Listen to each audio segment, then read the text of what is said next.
Welcome back to A Fresh Story, the podcast where we have conversations about brave decisions to start over again. I'm Jenny. And I'm Olivia, and we're so glad you're here today.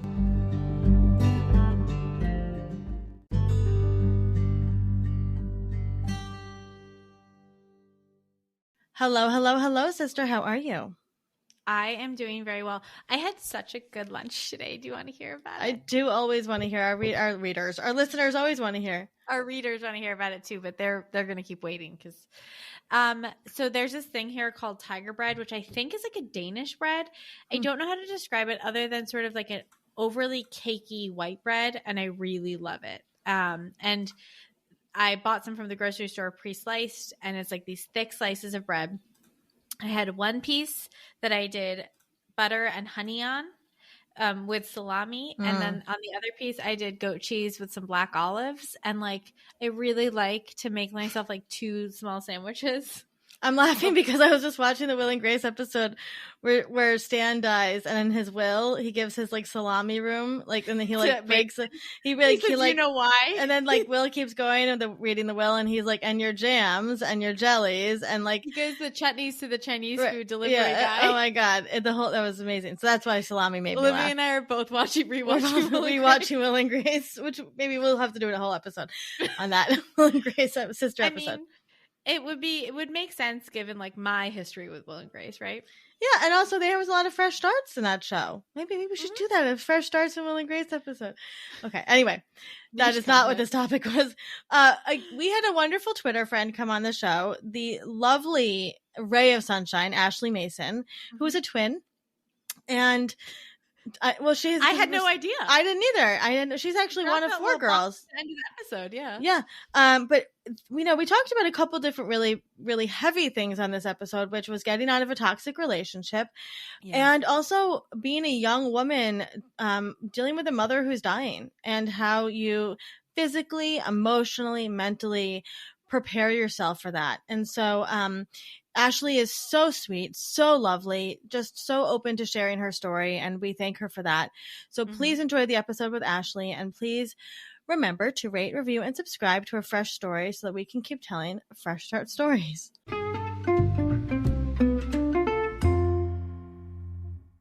Ashley Mason is the founder of Dash of Social, a content marketing firm specializing in social media, marketing strategy, blogging, and email marketing.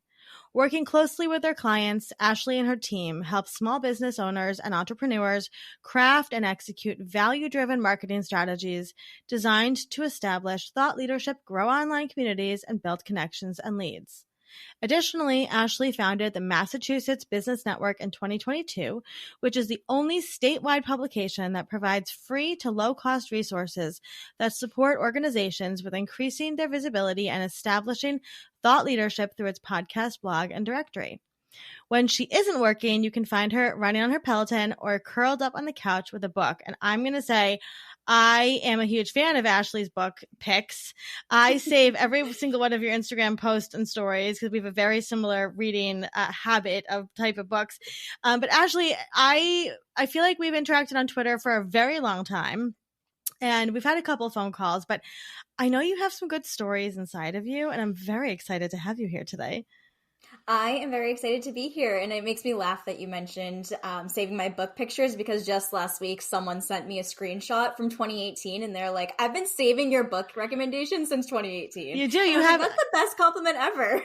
Great. You have amazing recommendations, and I always I know you. I think you're on Goodreads, right? You do have a Goodreads? Yes. Yeah, so I do follow you over there too, but maybe a book blog is in your future also. Yes, I agree with you. How are you doing today on this? I think it's a rainy day on the East Coast. Is that right? It is. I'm good. How are you guys? We're good. We're super happy to chat with you. Yeah, we're good. Why don't you take us back to the beginning of your Fresh Start story? Absolutely. So my story really began back when I was 14. I was a freshman in high school when I had met my then boyfriend, now ex-boyfriend, 3 years into my freshman year, or 3 weeks into my freshman year. So with this relationship, of course, it's my first real relationship. I'm very excited. I went to Catholic high school where I didn't really know many people, maybe like 5 people from my town that also went there. So the idea of having a football player who is interested in me and kind of viewing me as someone who could be interesting to him, kind of enamored me from the start. Very early on into that relationship, I'd say that there were definitely toxic capabilities or characteristics that came up, but I always brushed it off because of the fact that he had grown up in a very unstable home and living environment when he was younger. And so I kind of used that as an excuse to kind of write off ultimately his actions. And so it got to the point where through high school and even into the first few years of college, I was just always dealing with these really difficult situations where it was ultimately a power trip on his end, where he would constantly try to break up with me, not because he actually wanted to, but because he could hold that over me, hold that control over me, constantly accusing me of cheating on him, being jealous. He actually went through my phone and deleted every single guy's contact in my phone, like all of this stuff that just ultimately got too much. But I feel like for me personally, when I was going through it, like I was ultimately mentally broken up with him, but not actually. It got to that point where it's like I just couldn't do it because I was going through a lot personally. During the freshman year of college for me, my mom was diagnosed with terminal brain cancer, which is called glioblastoma. And so I remember one thing that really stood out to me then is that you'd think you turn to your boyfriend of 4 to 5+ years at that point for support. But the night before her 11-hour brain surgery, I'm with my cousins and my sisters trying to watch like the Grammys or Emmys or something like that, having a girls' night. And I'm texting him in the corner crying because he's trying to break up with me, 11 right before my mom's surgery. So that kind of stood out to me where I was like, okay, something is not right here. And then eventually what ended up happening was after probably 2 years of going through this ridiculous relationship and really being, I would say, emotionally and verbally abused in that sense. I kind of had this aha moment where we found out when only my mom had a few months left to live that I was like, something has to change. And that was it. And that was my fresh start. I broke up with him. And then my mom passed away 3 months later, unfortunately. But it was like I kind of had that nudge that I finally needed to just do it. And I feel like I haven't really looked back since. I haven't even thought about it really. I just kind of did it. And then boom, I went on with my life. Wow, that's a lot for a young woman to explore. What was it? So take us back, right? So you grew up in Massachusetts? Yes. And you went to a Catholic high school. So what was that like? You met him at the high school? I did. Okay. And so you were together. I'm just trying to put the timeline. So you were together for all of high school? Yeah, so basically freshman year of high school through like almost end of junior year of college. So just shy of 7 years. So it was a long time. It's a long time. It's a long time. Yeah. That's like a big part of your growing up, right? As a woman and experiencing the world and all of that stuff. So what was it that started to kind of give you that like intuitive pull that like, this is not right and I deserve more than this? Oh, yeah. So I'd say definitely what happened with the night before my mom's surgery, that was like the really big kicker. I mean, there were so many other things that happened before then, but I was like, I'm going through this very traumatic experience and you should be here for me, comforting me. But instead, I'm trying to beg you not to break up with me the night before this is happening. So that really kind of kicked it off. I also had this understanding where probably when I was around 20 years old, I had this realization where I was like, I never want to marry this guy. Like I knew I would never marry him, or if he were to ever propose, I'd absolutely say no. And so it kind of got to the point where I was like, if I don't see myself with this person long term, like why am I even in a relationship with him?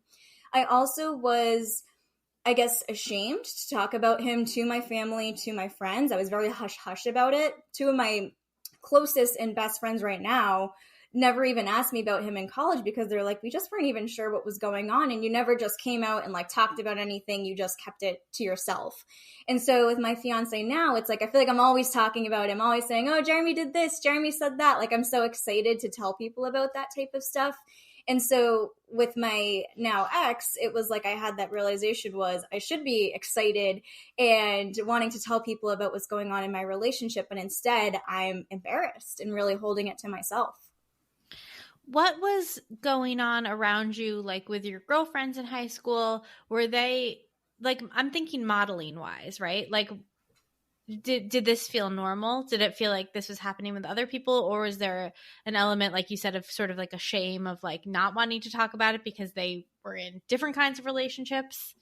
Yeah, that's a great question. So in high school itself, I kept it a secret because he was like the type of person who everyone loved him because he was so personable. He made everyone laugh. He was involved in so many sports. He had a bunch of friends. And so no one knew about what I was going through. And I didn't want to be the one to say, actually, this is happening behind the scenes that no one even knows about. And so I didn't talk about it in that sense because my friends loved him only because they saw that public facing side of him. And so fortunately, I've grown up around very stable, loving, supportive people. And so they themselves weren't going through anything like that. But I felt like it was kind of a me problem. Something must be wrong with me, or I must be doing something wrong to be going through this. And so I kept it very private because I felt like it was ultimately my fault why I was getting treated that way. Yeah, that's a lot. It's a big burden to carry, right? Especially as you become a woman and you go through that. So when you decided to kind of extricate yourself from this relationship, what were some of the ways and tools and strategies that you used?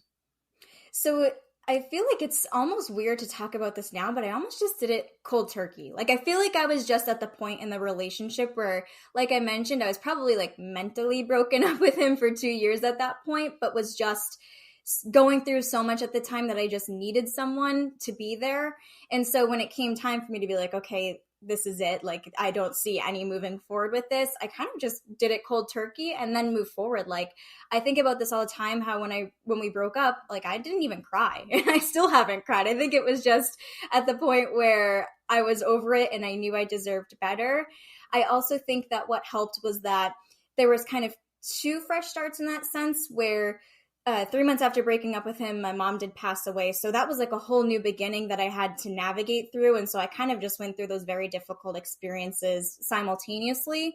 I did throw myself into my work with what I do with my business. I feel like I've used and still use my business as a coping mechanism for grief. If I just constantly fill my time with stuff to do, I don't have time to think about the sad thoughts or the difficult things. I also was really grateful to have had and still have that close group of friends who were like, what can we do for you? Let's go to the beach this weekend. Let's go to this fun restaurant, always coming up with plans to kind of keep my mind off things. And so I feel like that really helped. Simultaneously, I did end up meeting my now fiance about a month and a half after my mom passed away. So probably about 4 months after my previous relationship. And I don't want to say that I leaned on him because I didn't, but I feel like at that time he was like the missing puzzle piece. It was kind of like, oh my gosh, my mom sent this person for me. And I felt like it came at the perfect time to get through and navigate the difficulties and help me find my footing in this individual person that I am now. I love that. I think that high school relationships aren't really taken so seriously. And I feel like there is a real abuse that can happen at that age. And I just wonder if you would want to speak to that for a minute, like about the very real abuse that can happen when we don't really like, I think if you're like 15, you go to your mom and you're like, oh, this is happening. I don't know if all moms would take that relationship very seriously. You're so young at that age. Oh my gosh. Yeah. It's funny that you say that because during the relationship, since we were so young, I had always said to myself, like I talked myself out of the fact that I was in a toxic relationship. I'm like, I physically can't be in a toxic relationship because I'm so young. This doesn't happen when you're young. And I kind of like used my age to almost like be ignorant or naive to what was really happening. And especially with being in this relationship from 14 to 17, that was a third of my life at that point. And those were extremely formative years between going all through the high school, going through college, like turning 21 when you really get into becoming an adult in those formative years. And so I think that because of the fact that I was young, I tried to almost justify what was happening and really downplay everything. And it wasn't until probably a year or two after the relationship ended when I really had time to sit and reflect on it and think about it. And I was like, wow, that was dramatic going through that and everything that was happening and really just understanding what was going on. But you're right, Jenny. I mean, going through that relationship at a young age, people just chalk it up to young love. And so they don't really take into the consideration the fact that it could be really serious. Yeah. So I want to talk about your mom for a little bit. So tell us about your mom. So my mom, I feel like it's so funny. Whenever I talk about her, I always say, no matter how much I try to describe her, it'll never do justice the type of person she was. Like, she was just one of those people that brought sunshine. And so we ended up losing her after 2.5 years of her battle with brain cancer. But one of the things that I say that I feel like could really describe who she is, or get as close to I can about it, is that as she was going through this very difficult illness and just juggling everything and whatnot, her phrase would always say, "It could be worse." And I'm like, Mom, you literally are going through terminal brain cancer. It could not be worse than that. But it's just exactly who she was, always had a smile on her face, was always thinking of, what can I do for other people? Never, what can I do for myself? She was an extremely hard worker. She was an x-ray tech at a hospital for 40 years and was extremely well loved by her colleagues and doctors that worked with her. And a lot of the qualities that she had, I hope that I've absorbed some of them and have worked them into my own life by always looking for positivity and finding ways that I can help people, and also taking her empathy, which she was very empathetic to people. And I hope that that's something that I've gotten passed down to me as well. Well, I would say so. I think that just by knowing you in our community, yes. And you, like I said, before we started recording, you are definitely a ray of sunshine. And you know, it's your energy is so beautiful and so welcoming and inclusive. So for sure on that. Was there a connection between her job and the cancer? People were wondering that because of the radiation from the x-ray and having her brain cancer, but there was never any link that we could find. But it's ironic that you mentioned that, because that was a big thought that we had right when her diagnosis first happened. Yeah, I was wondering that. So how old were you when she was going through that? She was diagnosed the day after my 19th birthday, and then she passed away when I was about 21 and a half. So just if you could talk about that experience a little bit of being very young, and you know, I'm assuming. So what's the rest of your family structure like just generally speaking? Yes, so I am a family of girls. I have a twin sister and two older sisters, so my dad definitely had his hands full. But when she was sick, I actually didn't live at school. I lived at home. And so my twin sister was in college in Connecticut. My two older sisters were working full time and also in their own apartments. And my dad was working full time as well. So what ultimately ended up happening was I ended up becoming her caretaker ultimately, between going to school full time, running my business. During the first year of my business, so probably between 19 to 20, I was also working at a coffee shop and babysitting and taking care of my mom and trying to have like a normal life. So there was just like so much going on. About a year into her diagnosis, so right after I turned 20, she had a stroke. And so that stroke left her with very little use of her left arm and a little bit of use of her right arm. And it did leave her tied to a wheelchair. So with that, there was a lot of different responsibilities that had to come with that, because it's a lot of physical labor and care. And so we were very grateful to have had so many family friends and family members who would come visit every single day while my dad was at work and while I was at school, to kind of sit and keep her company and whatnot. But it was a lot to ask someone, hey, can you physically take care of Terry?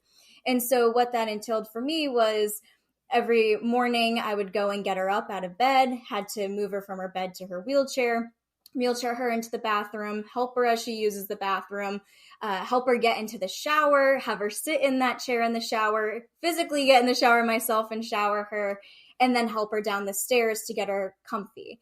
So sometimes because she was so weak, she was able to kind of walk down, but most of the time I actually physically picked her up and carried her down the stairs. And so I'm 5'1". I'm a very small, petite person. And so that was one thing my dad always said was like, I don't know how you do it. Like, you're just so little. And I'm like, you would do anything for the people that you love.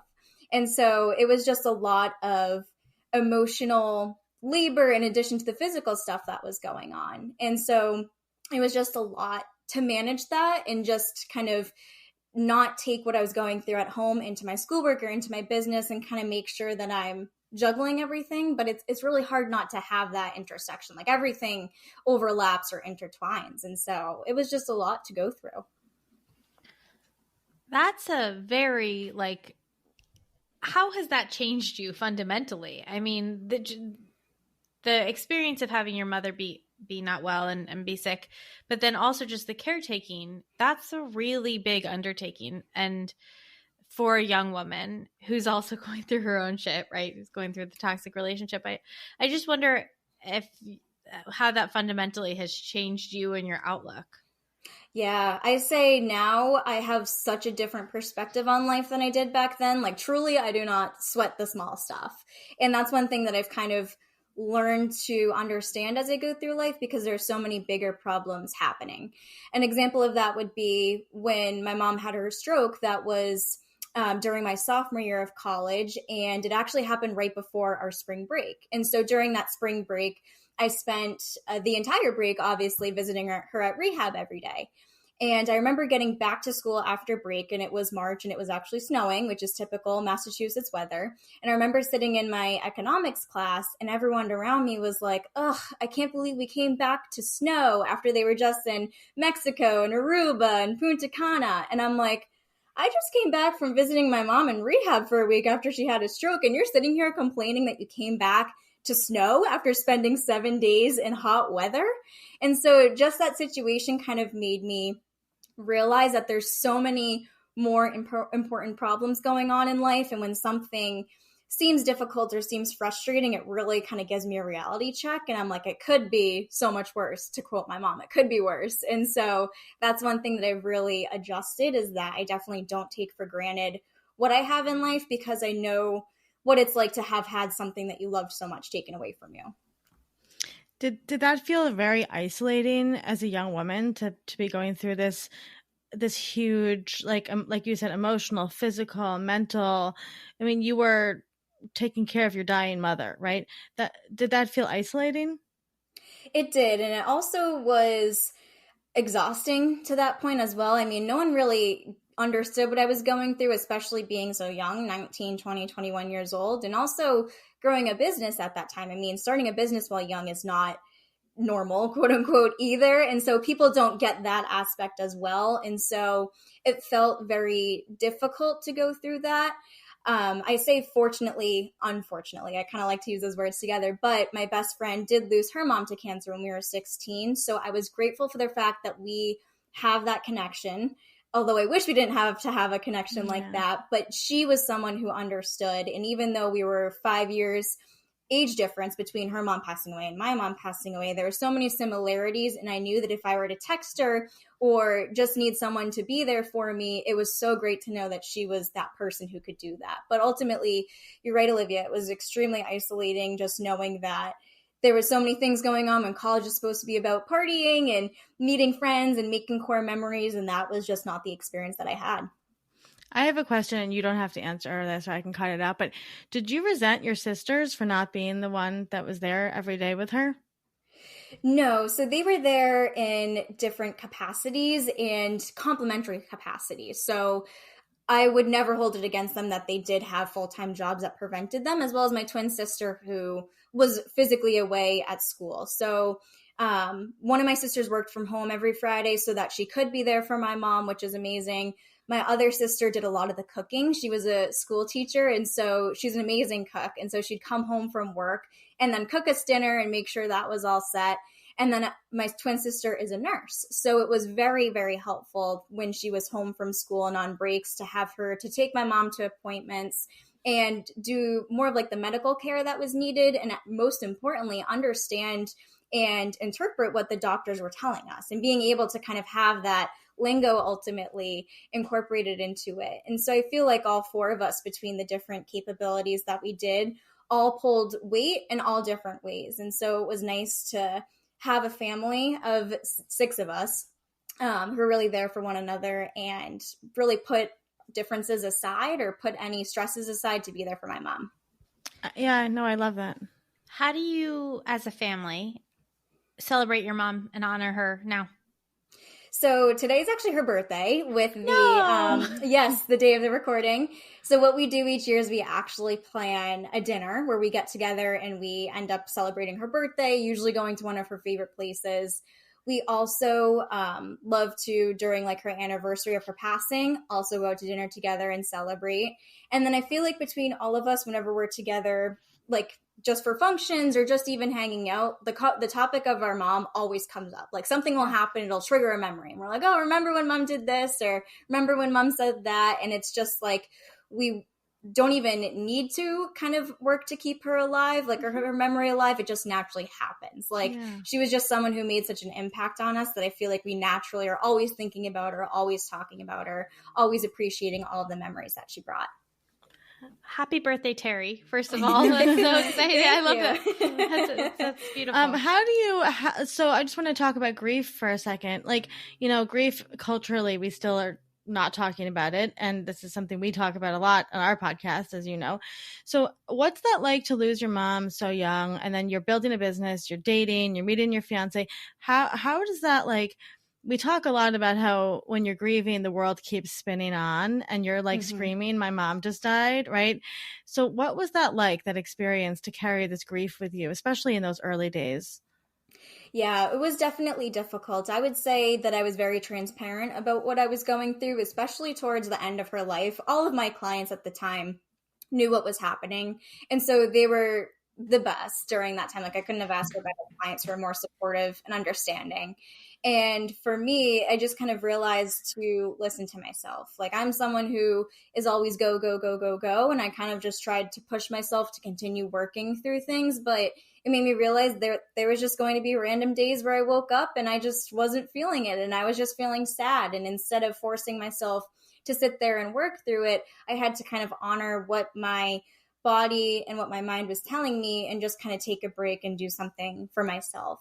And so it kind of forced me to almost slow down a bit. I used to kind of just push through and work through and almost get to the point where I wasn't thinking about what was happening, but just kind of giving myself some grace and understanding that it might come out of the blue, and that's how grief is. It's up and down, and just knowing that if it does happen, that it's okay to take a step back and take some moments for yourself.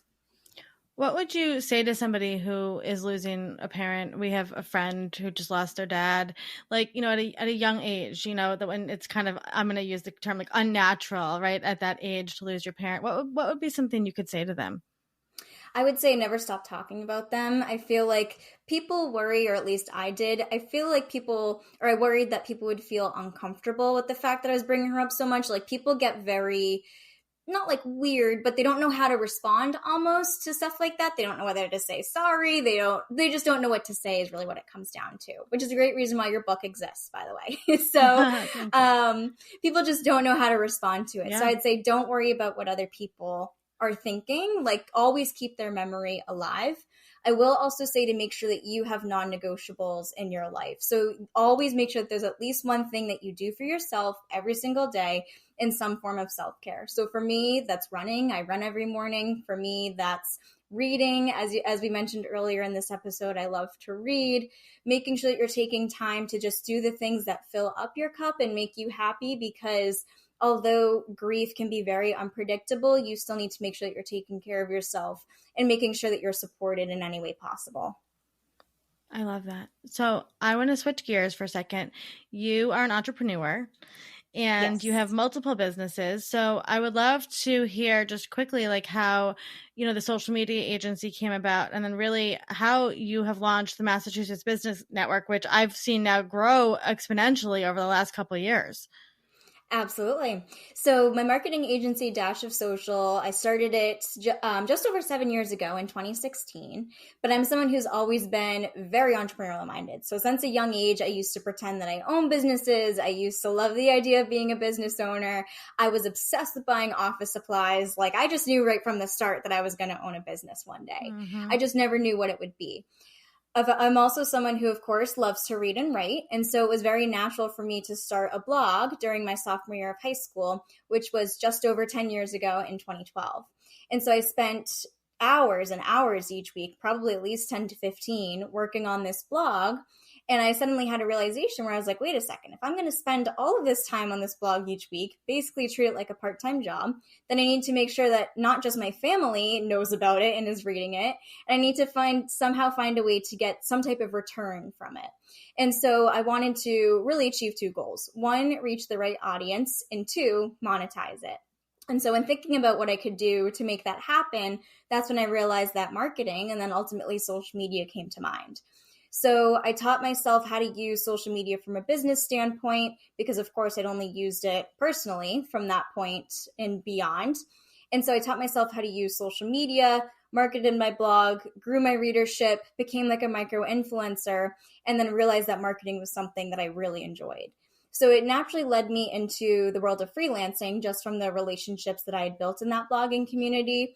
And I realized it was something that I was really excited about and really passionate about, which gave me this aha moment where I was like, I want to own a marketing agency one day. But at that point, since I was only about, it was actually a senior in high school when I first started freelancing. So like 17, 18 years old, I kind of felt like society places a predetermined path for us at a young age where we're expected to go to school, get a degree, build up a successful 20 plus year career, and then we could go and start a business. I feel like things have changed now since the pandemic, but that was really what I felt like was my expected of me at that age. I didn't think that I could just start a business right off the gate. But then, of course, it was my mom's diagnosis that made me realize life is short. We don't have as much time as we think we do to pursue our dreams and follow the things that we feel passionate about. So we might as well do it now. And then that's when I ended up starting Dash of Social, was about 8 months after her diagnosis in September 2016. And it has, without a doubt, been one of the best things I've ever done. Yeah, you're very successful. I mean, you work with a lot of clients, and we can't wait to hire you to take over our social. And then where did the Massachusetts Business Network idea come from? Yeah, so that's been more of like a passion project I call for myself. So I've always loved all things small business, local business, and entrepreneurship. And when the pandemic happened, I was grateful for the fact that my marketing agency exploded in the work that we were doing, because people needed us as they were transitioning their services and businesses online.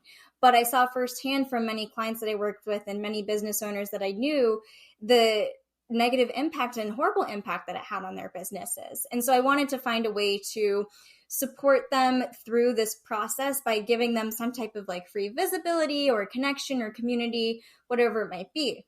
But I'm very guilty of overcommitting myself to things, and I feel excited about it. I don't really let it sit. I just do it. And then I get to the point where I'm like, oh shoot, I have way too much on my plate right now. And so I kind of force myself to sit and think about it and make sure it was something that I actually wanted to do. So Massachusetts Business Network, the idea of it came in 2020. But as you mentioned earlier, Liv, it wasn't until 2022 when I actually started it, because I realized that I couldn't stop thinking about that idea. And I said, if I can't stop thinking about it, it means I need to do it. And so Massachusetts Business Network officially started in November 2022, and we're a visibility publication that focuses on providing brand awareness, education, connections, and communities to organizations across the state. So we have a blog that people can write for. We have a podcast that they can be guests on.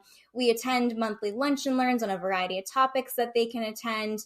And we also have a business directory where they can list their business and help to get found through their contact information.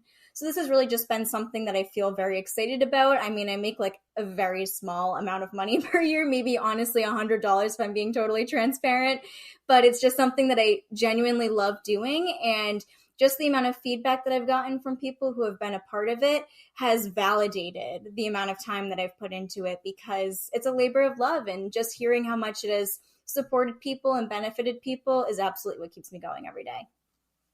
No, I think it's amazing. And I honestly think you're just getting started with it. I could see it going national too.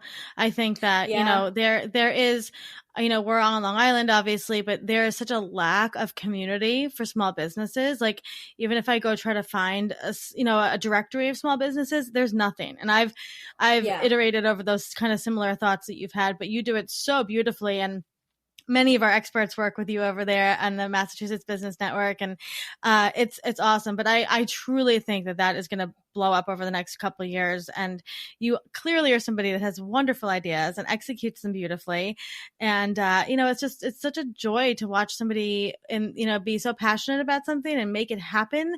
But also you have so much like that empathy, and that, you're doing this not to make money, right? You're doing this because you genuinely want small businesses to be seen and heard and connect people. And that is going to be successful because of the passion. that you put into I it. hope so. That's so kind of you to say thank you. And it's funny that you mentioned going nationally, because someone asked me, they're like, do you ever think you'd make like a New Hampshire business network? I'm like, maybe I could franchise out the idea. You never know. I mean, that's how a lot of people do this. There's a lot of Yeah. different things like that. And I think it's, you at the helm would definitely be very successful. So we're just so excited to watch you as you keep going and, keep giving us those book reviews. So Ashley, if somebody is going through a fresh start, what would be some wise words that you can impart to them? Surround yourself with people who will be there for you. As I mentioned earlier, I mean, going through all those different things that I had going on, I can't even imagine where I would be if I didn't have the family members, the friends to lean on and really be that shoulder to cry on as I was going through the difficulties. Not only the shoulder to cry on, but also my biggest cheerleaders. So they were there to celebrate my wins with me and pick me up when things were really down. And so I think it's crucial to have those people that are dependable and who do exactly what you need them to do during the time that you're going through, or the right things to say. And so I'm so grateful to have had that support, because like I mentioned, I don't know what would have happened if I just felt truly alone and didn't have people in my life that I felt like I could lean on. I love that. And before we go on to the last question, you're getting married. Can you tell us a little bit about the wedding? Because you've been sharing a little bit, but I would love to hear more. Yeah. So I'm getting married in a little over a year as of the date of this recording. It'll be October 13th, 2024. We're getting married at this beautiful farm barn type of venue in Western Mass called Valley View Farm. And I had found that venue because I had this very specific idea of what I wanted in a venue. I wanted like a farm barn type of venue, but all the ones down here on the South Shore of Massachusetts are a little bit too rustic, a little bit too dark. I wanted something light and bright and airy. So I came across Valley View through Google, I think it was, and I think my jaw dropped. I was like, I am obsessed with this place. And I said to Jeremy, my fiance, I was like, if I feel the same exact way when we step on these grounds, like that's it. It's a done deal. And so it ended up happening. We never even looked at anywhere else. I was just in love with it. But it's been so fun to go through the wedding planning process. A bit difficult knowing that I don't have my mom with me, but I do have a really supportive and loving future mother-in-law who has really done a lot, and that I'm grateful for in that sense. But it's been exciting to have something to look forward to. And going through my other three sisters' weddings, I'm happy that it's finally my turn. Yeah, we didn't even get into the. I want to, hear more next time you come on to talk about what being a twin is like, because I have questions about that. How are you going to honor your mom at the wedding? So my second oldest sister, Chelsea, did a beautiful tribute at her wedding that I think I'm going to do something similar for, where she had one of all five of us favorite pictures of my mom up. She had a candle lit next to it, and she had actually written a poem about my mom, about the sentiment of her smile is shining through the sun that's coming through, like just very beautiful words. And I thought that was really nicely done.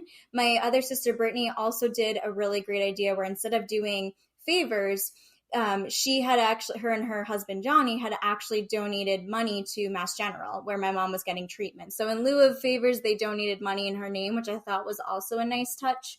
And so I feel like I'll probably do something similar, definitely having photos of her. And I'm sure that she'll be brought up plenty of times throughout the night with my dad's speech and everything else. I love that. What was your mom's favorite food? She loved anything chocolate. So it's so funny. We used to joke that she would always have a chocolate stash, but it was never secret because we all knew where it was. One of my favorite memories of her is when she was sick, I had Reese's, which is my favorite chocolate, and I hid them under my bed so that she couldn't find them because she was known for always snooping out people's chocolates. I get home from work one day and I see her sitting on my bed eating my Reese's, and I'm like, Mom, those are my Reese's. It was so funny. It was just something that she was always known for, just having a super sweet tooth. I love that. I love that. So what was the last thing that you ate recently and loved? Everything bagel. Mm-hmm. So good. I am a very big bagel fan. I have one every single morning. I just can't not have it. I love that. Well, Ashley, thank you for sharing all of that. I think your story is so important. You know, there are so many people who lose parents young, and it does change the trajectory of your life. And I think that we don't talk about that enough. So we're so proud of you for everything that you do, and keep shining, keep doing what you're doing. We're excited to work with you someday. Like, you know, you just have such a beautiful, beautiful energy and personality, and the energy you put into the world. I'm not surprised that you're attracting awesome people to come work with you, because that's who you are. And so just keep that up. And we're so excited about your wedding, and just thank you for just your authenticity always, you know, whether it's on Twitter or in a podcast, or you just do such a beautiful job at lifting people up. You've been a huge fan of us and our podcast, and we adore you for that. And we're so grateful. So thank you for being here. Yeah, thank you both so much for having me. I didn't mention this earlier in the show, but this is actually the first time that I've publicly talked about that relationship. And so in that aspect, I'm very grateful to have had the platform that provides the comfort and confidence to help me do so. Well, we're happy to have you here. And I think that, as always, your story is so important because, you know, high school romances are, I think, incredibly important because they inform a lot of your future relationships, and they can be wonderful, but they can be heartbreaking, and they can also, you know, teach you a lot. So we appreciate you sharing.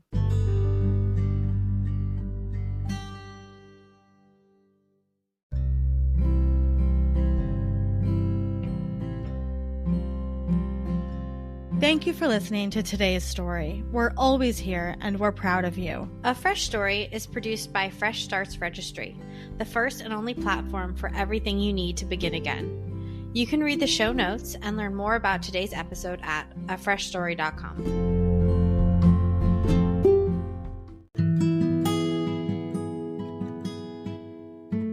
As always, we want to remind our listeners that while we strive to provide accurate and helpful information, we are not medical doctors or mental health professionals.